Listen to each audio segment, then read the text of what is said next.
धन आवश्यक है ऋषि अत्रि, क्योंकि धन मूल आवश्यकताओं को पूरा करने में सहायक होता है। किंतु जब कोई व्यक्ति इच्छाओं को आवश्यकता समझने लगे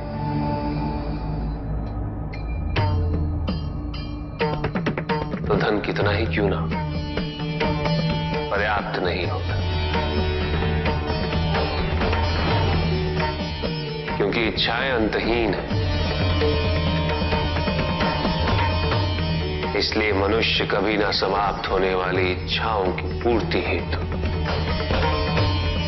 धन संचय को ही अपने जीवन का लक्ष्य समझ लेता है।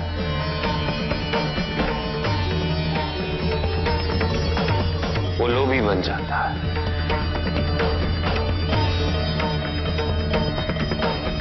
वो भूल जाता है कि उसके जीवन का मुख्य लक्ष्य ईश्वर के समीप आना है।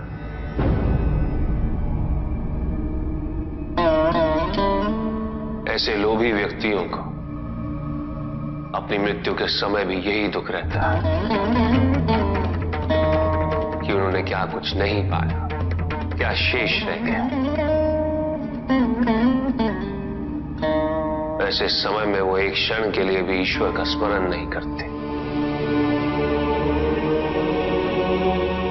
अपने जीवन की निरर्थकता और व्यर्थता का बोध नहीं होता।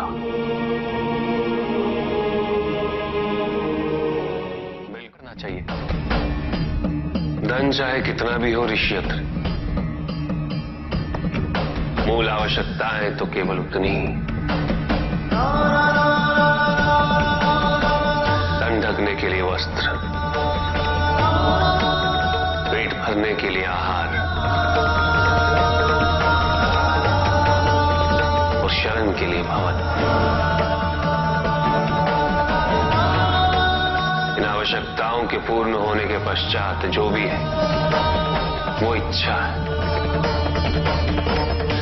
धनी व्यक्ति के पास जो भी अतिरिक्त धन होता है वो उसे दान करना चाहिए, उनके उद्धार के लिए जो अपनी मूल आवश्यकताओं को पूरा नहीं कर सकते।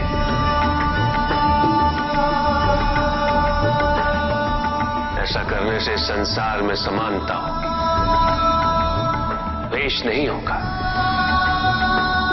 सद्भावना बनी रहेगी। किंतु कुछ व्यक्ति इस तथ्य को समझ ही नहीं पाते। उन्हें अपने एकत्रित किए हुए धन से इतना मोह हो जाता है कि वो उसका एक अंश भी किसी और को नहीं देना चाहते।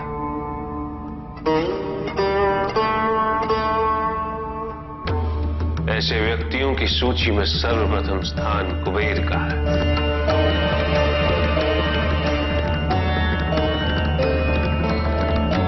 इस संसार में सबसे अधिक धन उन्हीं के। शक्तिशाली बनना अत्यंत कठिन है, किंतु उससे भी कठिन होता है शक्तिशाली बने रहना। और इसके लिए आवश्यक है कि हम शक्तियों से प्राप्त हुए उत्तरदायित्व का सम्मान करें।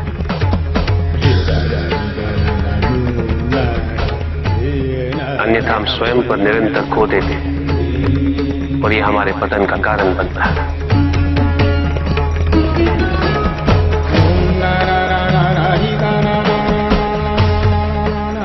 युद्ध में की गई भूल और उपलब्धियों से कुछ न कुछ सीखना आवश्यक है कार्तिक।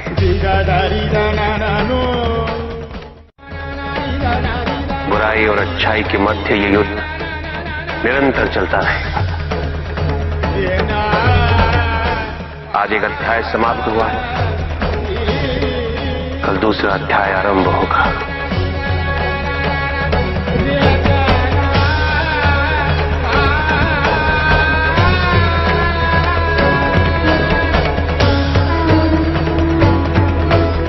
जब तक इस समस्त संसार में बुराई है तो अच्छाई भी होगी, किंतु अच्छाई और बुराई के युद्ध में जीत सदैव अच्छाई की ही होगी। आध्यात्मिक कार्य के लिए शरीर को, सीमाओं को और अहम को तोड़ना और उसे पार करना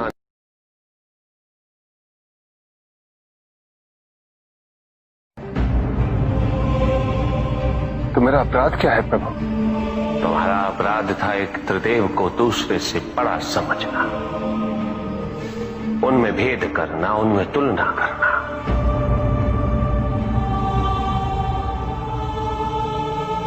यही थी तुम्हारी भूल। तुम ये समझने में असफल रहे कि त्रिदेव तो एक है, समकक्ष है, कोई भी किसी से बड़ा नहीं और कोई किसी से छोटा नहीं, कोई भी किसी से अधिक महत्वपूर्ण नहीं और कोई भी किसी से कम महत्वपूर्ण भी नहीं। तुमने जो कुछ भी किया वो भक्ति नहीं थी निकस। भक्ति के नाम पर किया जाने वाला अहंकार था वो कि तुम्हारे आराध्य सबसे महत्वपूर्ण है। कैसे भक्त हो तुम मेरे, जो ये भूल गए कि तुम्हारे आराध्य के भी आराध्य नारायण।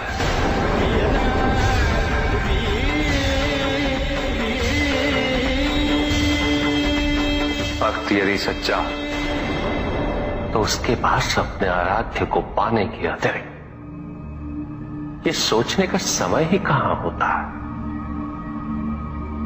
कि उसके आराध्य से महत्वपूर्ण भी कोई है या नहीं।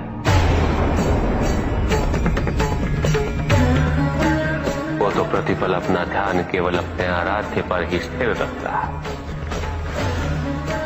और जब ऐसा होता है निकस तो ना तुलना होती है, ना प्रतिस्पर्धा होती है, और ना ही किसी प्रकार की कोई ईर्ष्या होती है। बात तो केवल आनंद की अनुभूति ही विद्यमान होती है।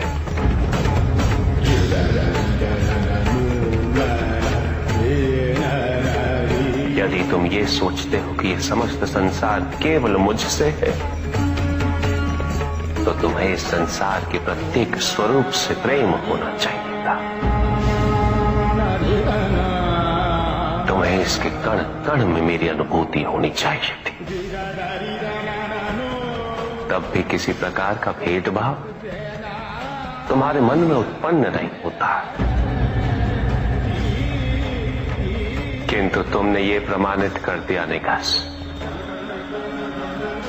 कि अपने आराध्य के प्रति तुम्हारी भक्ति